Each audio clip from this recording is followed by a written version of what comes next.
जैसे कि हमारी इंडियन मदर्स है बहुत ज़्यादा सफ़र कर रही हैं चीज़ों को लेकर, अपने बच्चों की डाइट को लेकर। तो वो क्या देखती हैं कि बहुत ज़्यादा चीज़ें ना प्रोटीन में आ रही हैं। कोई भी एक प्रोडक्ट आ जाता है कि आप अपने बच्चों की ग्रोथ के लिए ये पाउडर यूज़ करिए, ये भी चीज़ लीजिए, दूध में मिलाकर पीजिए। तो उससे आपका मतलब क्या व्यू, मैं जानना चाहूँगी आप क्या कहना चाहते हैं उस बारे में। बेसिकली मुझे जिन्होंने सुना है, सुनने से मेरा मतलब ही है, ओरली मेरे सामने फेस टू फेस जिन्होंने बात करी है वो अच्छी तरह से जानते हैं। इन सब चीज़ों के अगेंस्ट रहता हूँ मैं।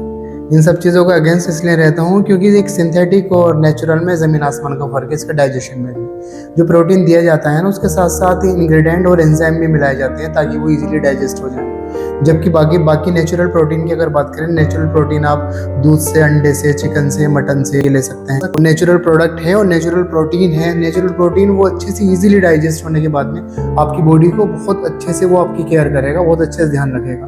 तो जो मदर्स हैं और जो इस तरह की चीज़ों पर डिपेंडेबल हो गई हैं और मार्केट ऑनलाइन करा, उन्होंने प्रोडक्ट एक डिब्बा मंगा लिया, हमदर्दी नहीं कर रही, वो उनसे दुश्मनी निभा रही है। ऐसी दुश्मनी जो उनको दिखाई नहीं दे रही, बहुत खतरनाक वाला। और उसका जो है ना बहुत ज़्यादा क्या, अब लोग ये भी कहते थे बहुत सारे एक दिन मरना तो है।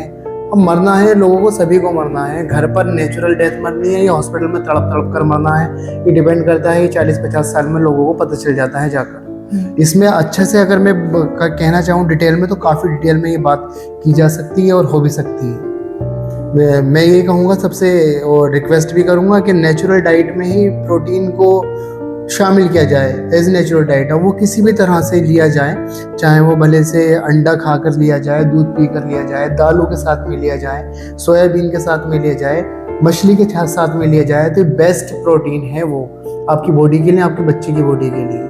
अब न्यू ग्रोथ या फिर न्यू बॉर्न या फिर टीनेजर, खास करके टीनेजर को मदर्स उनकी ये प्रमोट करती हैं इस तरह से। और अगर उसको इसका फ़ायदा हो भी रहा है ना, तो ये फ़ायदा कहीं ना कहीं लॉस में जाएगा उसके, क्योंकि उसकी बॉडी का स्टेटस और अंदर उसकी केमिकल रिएक्शन किस तरह की चल रही है ना, ये लोग अंदाज़ा नहीं लगा पाते। किस तरह से अंदाज़ा लगाकर ये सर्कुलेट करें कि अंदर बॉडी में चल क्या रहा है। कुछ तो ऐसे एग्जाम्पल भी जो एथलीट्स हैं या फिर जिम बिल्डर हैं, जिम करते हैं, वो प्रोटीन के चक्कर में अपनी जान भी गंवा चुके हैं। हमारे लोकेशन एरिया की बात करो, इंटरनेशनल या फिर नेशनल लेवल पर देखा जाए तो काफ़ी एथलीट्स और कुछ ऐसे बिल्डर या जिम ट्रेनर वगैरह कुछ ऐसे रहे हैं जो अपनी जान गंवा चुके हैं। टीनेजर थोड़ी सी बॉडी न्यू होती है, फॉर्मेशन, उनका डाइजेशन तो वैसे ही पहले से स्ट्रांग होता है, और फिर उनको वो दे देते हैं। उनको बच्चों को देने के बाद में उनकी माँ उनके बारे में सोचती है मेरा बच्चा अच्छे से ग्रो कर रहा है, अच्छा हेल्दी हो गया, ये वो एक्सेट्रा, लेकिन उसका लॉस है, टोटल लॉस।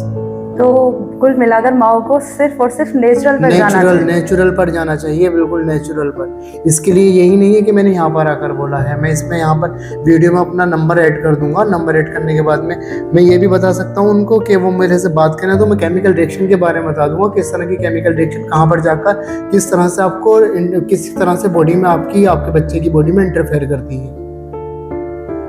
तो हम इसके बारे में बात करेंगे। हमारी माएँ ज़्यादा से ज़्यादा इस चीज़ों को समझें कि वो नेचुरल पर जाए, अगर वो अपने बच्चे की ग्रोथ चाहती हैं, अपने बच्चे का फ्यूचर चाहती हैं और लाइफ चाहती हैं तो। और ये सभी के लिए ऑलमोस्ट।